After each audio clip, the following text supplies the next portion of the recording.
Imaginez si tout ce que vous entrepreniez était 10 fois plus facile. Que ce soit l'apprentissage d'une nouvelle discipline comme le tennis, la boxe ou un sport de combat, même des disciplines plus intellectuelles comme un nouvel instrument ou les échecs, des compétences bien plus précises comme tenir le handstand ou rentrer ta 10e traction.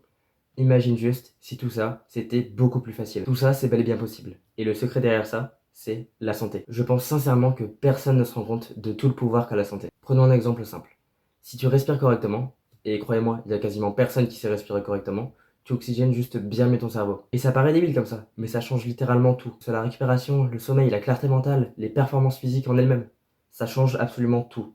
D'ailleurs, je pense que je ferai prochainement une vidéo dédiée à la respiration, uniquement pour la respiration, vu que c'est beaucoup plus important qu'on ne le pense. Mais du coup, si la santé c'est si important que ça, voici les quelques bases de la santé. Pour moi, la santé, elle repose principalement sur 3 piliers. L'alimentation, le sommeil et la respiration. Si vous maîtrisez ces 3 piliers de la santé, vous aurez des performances physiques exceptionnelles et vous progresserez juste beaucoup plus vite. Donc on va commencer par l'alimentation. Tout simplement, il faut juste manger comme on est biologiquement censé le faire, comme on le fait depuis que notre espèce est là. Donc c'est pas pour être méchant, mais les régimes du genre végétarien ou vegan, c'est pas vraiment le meilleur truc à faire. Végétarien encore, ça peut le faire. On peut compenser par exemple avec des œufs ou du lait. Mais vegan, honnêtement, c'est pas le meilleur truc à faire. Donc si on regarde comment notre espèce a mangé depuis pas mal de temps, en oubliant le dernier siècle, vu que c'est là que l'industrialisation est arrivée, qu'on a développé pas mal de nourriture industrielle qui ne sont juste pas faites pour notre espèce, on est normalement censé consommer des produits animaux. On est aussi censé vivre de la cueillette, mais en beaucoup plus petite partie. Donc les produits animaux, on a la viande, donc directement l'animal en lui-même, les produits laitiers, on peut avoir les œufs aussi. Donc pour la cueillette, vous allez me dire les fruits et légumes. Alors non, les fruits oui, mais pas les légumes. Réfléchissons un peu. Un animal, pour pas se faire manger, qu'est-ce qu'il fait? Il court, il s'enfuit. La plante, elle fait comment? Elle peut pas courir. Donc qu'est-ce qu'elle fait? Elle va, elle, développer des substances chimiques qui sont toxiques pour les prédateurs. Et nous, on est là, on se dit, oh, on va manger ça. Non. Oui, il peut y avoir des nutriments, déjà il y en a moins, et ils sont pas assimilables justement à cause de ces substances toxiques. La plante, elle a pas envie de se faire manger. Et donc pour les fruits, généralement le but des fruits, c'est de se faire manger. C'est le moyen de dispersion des graines pour la plante. Donc du coup, il y aura moins de toxines dans les fruits que dans les légumes. Et étant donné qu'on a besoin de glucides, sinon ça stresse le corps, on va aller les chercher dans les fruits. Donc alors pour résumer l'alimentation, notre alimentation elle est censée être composée de viande, de produits laitiers et de fruits. Croyez-moi, avec ça, vous aurez absolument tout ce qu'il faut. Vous n'aurez aucune carence. Rien que dans la viande, il y a tous les nutriments dont le corps a besoin. Il manque juste les glucides. D'ailleurs, quand la viande va être abattue, il y a les réserves de glycogène dans les muscles, donc il y a encore un peu de glucides. Mais généralement, c'est pas le cas du coup, donc on a aussi besoin de glucides dans les fruits. Deuxième pilier, le sommeil. C'est hyper important. C'est là que quasiment toutes nos hormones sont produites. Pendant le sommeil, notre corps y récupère de la journée. Donc, si vous voulez construire du muscle, vous avez beau faire votre séance, si vous dormez pas, votre corps il pourra pas construire du muscle correctement. Ça sert à rien si vous dormez pas. Pour avoir un bon sommeil, il faut respecter le cycle naturel du sommeil. C'est comme pour l'alimentation. On respecte ce qu'on est censé faire biologiquement. Donc pour ça, on a le cycle circadien. Je pense que vous en avez déjà entendu parler sûrement. C'est régi par le soleil. C'est-à-dire que notre corps, notre cerveau, il capte, grâce à la lumière du soleil, quand est-ce qu'il doit dormir, quand est-ce qu'il doit se réveiller. Donc pour ça, c'est pas que le soir. Il y a le matin aussi. Le matin, exposez-vous directement, donc sans lunettes, sans vitres.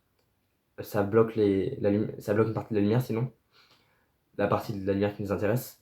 Exposez-vous directement à la lumière du soleil.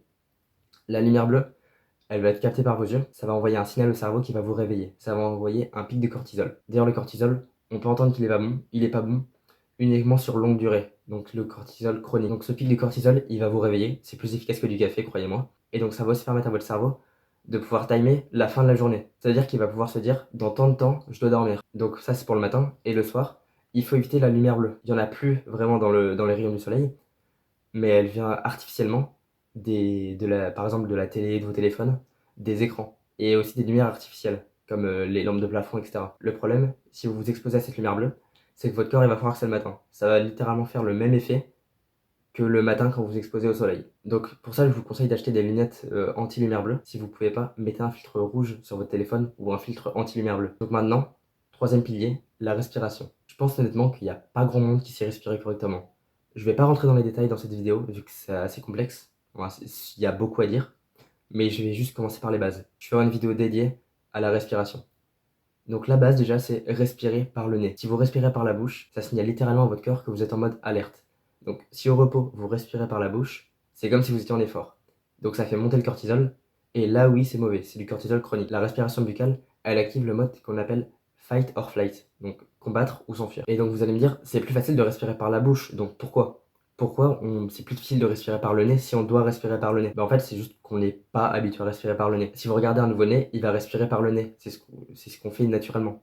Mais avec notre mode de vie moderne, on n'arrive plus à respirer correctement par le nez. Quand on respire par le nez, on capte plus d'oxygène de l'air qu'on a inspiré. L'air est réchauffé, il y a plein de processus par le nez qu'il n'y a pas dans la bouche, qui font qu'on tire plus d'oxygène de l'air qu'on a inspiré. Donc vous avez tout intérêt à respirer par le nez. Même pendant un effort, vous oxygénerez juste mieux vos muscles et votre cerveau. Évidemment, oui, c'est compliqué de respirer par le nez quand on n'a pas l'habitude, mais il existe des exercices pour réapprendre à respirer par le nez facilement. Donc je vais pas en parler là, j'en parlerai dans ma vidéo sur la respiration, donc abonne-toi pour pas la rater. Évidemment, oui, c'est compliqué de respirer par le nez quand on n'a pas l'habitude, mais il existe des exercices pour réapprendre à respirer par le nez. J'en parlerai pas là dans la vidéo, j'en parlerai dans la vidéo que je ferai sur la respiration, uniquement dédiée à la respiration, donc abonne-toi pour pas la rater. Mais donc du coup, juste pour faire simple, euh, force-toi à respirer par le nez genre tout le temps. Même surtout au repos, vu que si tu respires par la bouche au repos, pendant l'effort, ce sera juste encore plus dur. Mais donc, déjà, apprends à respirer par le nez au repos. Donc, dès que tu te surprends à respirer par la bouche, reprends une respiration nasale. Voici les 3 piliers qui vont te permettre de progresser beaucoup plus vite dans tout ce que tu fais. Alors abonne-toi et essaie de les appliquer dès maintenant.